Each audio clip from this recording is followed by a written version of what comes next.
A lot of people we've been talking to have said just how wonderful it's been to, even though it's a heavy time, it feels, for the world, it's just good to be back in front of people and be able to have very difficult conversations around difficult topics whilst being able to look at each other's eyes and be around people from different cultures. How's the experience been for you in the last couple of days? Oh yes, this has been a wonderful conference. I have learned a lot. I've met a lot of different people, discussed many different topics, and heard some, world-class speakers. Malala Yousafzai.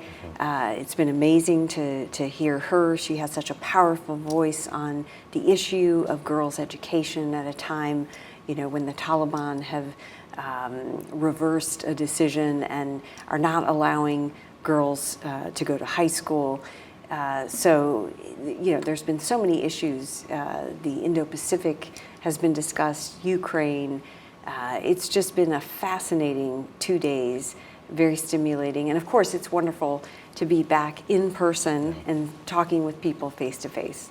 Well, it's great to be doing the same with you today. You mentioned the Indo-Pacific conversation. This is your area of expertise.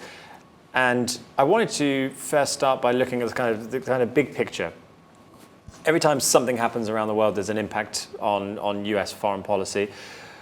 How has the situation in Russia and Ukraine impacted or influenced the discussion around the Indo-Pacific strategy from a US perspective? Biden administration released the Indo-Pacific strategy on February 11th, just nearly 2 weeks before Russia invaded Ukraine.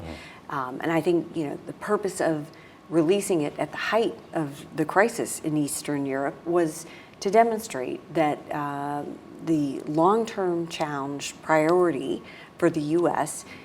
Remains the Indo-Pacific strategic competition with China.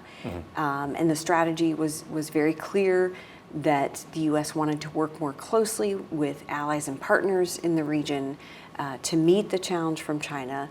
But it was also a positive, affirmative agenda of being engaged economically with the region and working with the other nations to ensure a free, open, transparent, inclusive order prevails in the region. Sure. And so I think it was important to demonstrate that even though, of course, the U.S. is very focused on Russia's invasion of Ukraine and the war that's happening there, but has not lost focus on the Indo-Pacific and still sees that as the long-term priority. But of course, there's the issue of Russia and China working more closely together. And the joint statement that was released on February 4th was extremely important. And I think that we see that Russia and China see a moment. They think that there's an opportunity to sort of displace the U.S. as a global power and to undermine U.S. influence. So it's a very challenging time. Yeah. But the U.S. doesn't have the luxury of focusing either on Europe or the Indo-Pacific. We have to be able to do both. The strategy itself has not been without its criticism, and one of the parts of the rhetoric was this idea that the usage of the idea that the expansion westward of NATO is being sort of mirrored in the Indo-Pacific strategy. What would be the US's response to that as a point of saying, look, China's perspective is now we get a little bit closer to Russia. What's happening in Ukraine is a direct result of NATO expansion. This feels quite similar. We don't want that to happen. What's the response to that? I see it completely opposite. I think that Russia's invaded a sovereign country completely unprovoked, unjustified. So it's incumbent on the U.S. to stand up for other countries' sovereignty and independence, and the United States very much has the support of Europe, and it was absolutely no question that the United States would stand up and back Ukraine without getting involved, without putting troops on the ground. And we've seen the Europeans step up with military support, with sanctions against Russia. So the United States is not alone in defending the Ukraine and its sovereignty. Other countries, like Japan, South Korea, Australia, also very much in support of the sanctions. And with regard to the Indo-Pacific, what we've seen is, as China's rising, we're seeing some more aggressive behavior, whether it be military provocations against Taiwan or the confrontation with India on the India-China border. We definitely saw some aggression from China there. Or some of the maritime activities. Yeah. We heard those discussed today. Malaysia talked about some of China's provocative activities. So again, when it comes to facing down aggression, standing up for a rules-based order, the U.S. has to be present and working with allies and partners, whether it's in Europe or the Indo-Pacific. Absolutely. And so, the interesting thing about this is always, and China is always pretty consistent about this, when speaking publicly at a global level, it's an anti-aggressor, it's anti-war, it's anti-conflict, always. That's the rhetoric that they push. What would the message be to the nations, particularly the smaller nations in the Indo-Pacific, who might be sitting there saying, hey, security, aggression, conflict, these are the last things we have to worry about. Some of us are just islands trying to stay afloat. Some of us want to focus very much on climate and very important, food security and these kind of things. What's the message to those when they start to hear this conversation about, expansion, rising dialogue, China with, speaking to Russia and saying, okay, we're not an aggressor, but there's movements now from America. That must be very confusing for those nations. Well, I think those nations are opposed to some of the expansionism that we see from China. And they are concerned when China is acting aggressively in the maritime space with gray zone activities. So I think you're right. They are concerned about that. And as I said, the Indo-Pacific strategy, the U.S. has an affirmative agenda where it's working to provide public goods for the region. You can look at the Quad vaccine initiative where the U.S., India, Japan, and Australia work together to increase the provision of vaccines for Southeast Asia. It's been a very positive initiative. We can talk about infrastructure needs in the region and how the U.S. is looking to help provide for some of those needs. Public health initiatives, climate change. So these are the kinds of things that the Indo-Pacific strategy that the Biden administration released, just a few weeks ago, talks about. And there's a recognition that yes, these nations want the rules-based order to prevail. They don't want hegemonic designs made in the region. And they don't want to see the rules-based order disrupted like we have seen with Russia's invasion of Ukraine. So I think I absolutely agree with you that these countries are looking for the preservation of the rules-based order where countries are respecting the sovereignty and independence of other nations. There was a comment made in some commentary recently about how a lot of these conversations, or a lot of the decision-making is obviously in parts of the world, but particularly a region like Indo-Pacific, where the dialogue happens about smaller nations without smaller nations in the discussion. What's the platform for dialogue that the US is having with the smaller nations who are in this region, who are going to be seeing the effects of this type of strategy? Well, the U.S. supports the centrality of ASEAN, the Association for Southeast Asian Nations. And you can see that, within that grouping, all of the countries express their interests, their needs, their concerns. And the U.S. Is in dialogue with ASEAN and respects the kinds of things that are brought up within that organization. So I think that's one way that the U.S. engages with the region and can engage with the smaller nations.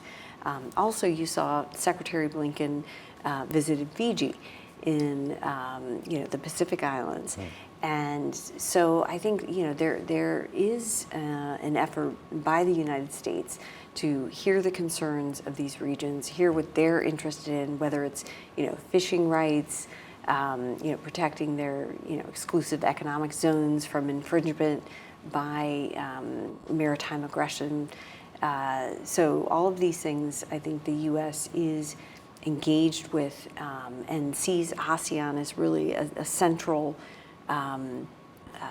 architecture of the region.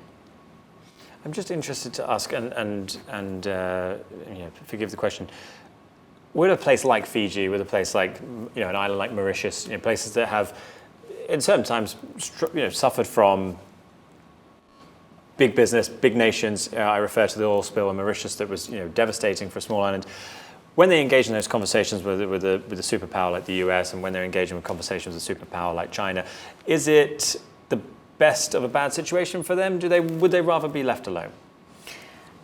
Well, I think that they are very much interested in being engaged with countries, and they benefit from that. They, come and study in places like the United States and other countries. And so there's a positive exchange. And I think, if anything, I think they would complain about being left alone. They very much welcome visits, they welcome engagement with their countries. Now, what they don't want is they don't want to feel like they have to choose between the U.S. or China. And I don't think the U.S. is asking them to. The U.S. is simply wanting to see the region remain open, countries maintain their sovereignty and independence, and that rules-based order prevailing. So that's what is in the United States' interest, and the United States is not asking countries to choose between one country or another. That's not the point. And I think that comes across in the Indo-Pacific strategy that we've been talking about. Yeah. That's the US strategy. On China's side, how much conversation, dialogue is happening in the West around what their next movements might be in this space? Are we aware? I was reading an interesting article recently that talked about a potential surprise in the Indo-Pacific strategy. That's not the type of word I like to read when I'm reading on foreign policy. What do you make of that? Well, I think there is concern about maybe a new Chinese military base popping up somewhere in the region. That would be a surprise and something that the U.S. would be very interested in and wanting to guard against. So I think those are the kinds of things that the U.S. is trying to manage, and why we can't take our eye off the Indo-Pacific. It's just we can't afford to do that at a time when we are engaged in a strategic competition with China. Yeah. Nobody wants to see that competition devolve into conflict, but the fact is that we are competing, and the U.S. needs to make sure that it stays competitive in our own technology industries and development, and that we make sure that the rules-based order that has governed the Indo-Pacific since the end of World War II prevails. Yeah. And I wanted to ask, is the sort of U.S. waning influence in the Middle East, its withdrawal from Afghanistan, for example, does that have any impact on how that part of the world sees the U.S. and Indo-Pacific? Unfortunately, I think that the way the withdrawal was held, there were mistakes made, and I think it did not reflect well on the Biden administration. It looked like, you know, there was some incompetence and that the U.S. was not a reliable partner. And I think it did have an impact, admittedly, on other countries' perception of the United States. Now, I do think that the Biden administration is starting to recoup some of that, you know, the perception that had built because of the Afghanistan withdrawal with the reaction to Russia's invasion of Ukraine. I think that the United States and Europe have coalesced in a way that people did not expect and are showing unity of purpose and in implementing the sanctions and, you know, supporting the Ukrainians. So I think, yeah, some of that perception that built against the U.S. Is now shifting slightly, but, you know, I'd be lying if I said that there wasn't a negative impact on the United States' reputation from the handling of the withdrawal and evacuation process from Afghanistan. The last question I'll ask you is that you talk about the response to Ukraine from the U.S., and I agree it's been a very strong response. How different might that response have been had Putin moved before the last administration left office? Well, I think that's interesting because you have to ask why he didn't try to invade Ukraine during the last administration, and we'll never know the answer to that. So I think, you know, it's hard to deal in a hypothetical, but, you know, the U.S. administration is, you know, there's a lot of consistency in who's working in the government, even though you have a change in the leadership like any other country. There's many civil servants who continue to serve in that administration. And so one has to think there would be a similar reaction had Putin invaded Ukraine during the previous administration, even though the perception was that Trump was much softer on Putin, that there was, you know, a leadership, a difference in the leadership. I think the bureaucracy, the civil service, there would have been the same alarm and strong reaction. Right. And, you know, we can't forget that the Trump administration did implement many sanctions against Russia. You know, you had the Skripal incident, the poisoning of the Russian in the UK. There were sanctions implemented after that happened.